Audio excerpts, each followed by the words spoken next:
اوه اوه عجب وضعیت شیر تو شیریه. کیه اینا رو با هم گره بزنه؟ اوه اوه. بازم شما این؟ بابا کار دیگه ندارین صبح اول وقت ساعت 10 میاین اینجا؟ مگه نمیبینین سیاست خارجه نظامش تحریمه؟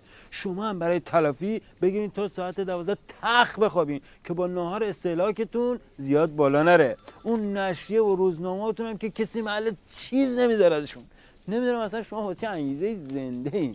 خب حالا آقایونی که سوالشون چک شده بپرسن که وقت تنگه. در راستای سیاست گام تو گام بحث گام 4 شده. بالاخره این گامو بر می‌داریم یا نه؟ بله.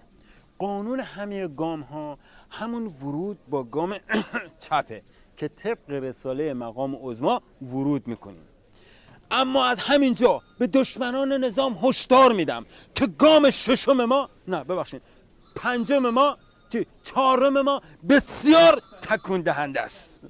هرچی پلم دیدیم رو برمیداریم یه گردگیری میکنیم، یه قلم درب و پنجره های مجتمع نطنز رو این بار رنگ میزنیم، تابلو مجتمع عراق رو عوض میکنیم. دشمنامون هم هیچ غلطی نمیتونن بکنن. خب اگه سران سلطه و استکبار معروف به گام 4 نشدن نظام چیکار میکنه؟ آها، البته شما میدونید اعداد و ارقام ته نداره. گام پنجم، گام ششم، الان نهایه تا نظام نفس داره همینطور گام برمیداریم. خب بالاخره ما از این قدرت‌های استکباری چی میخوایم؟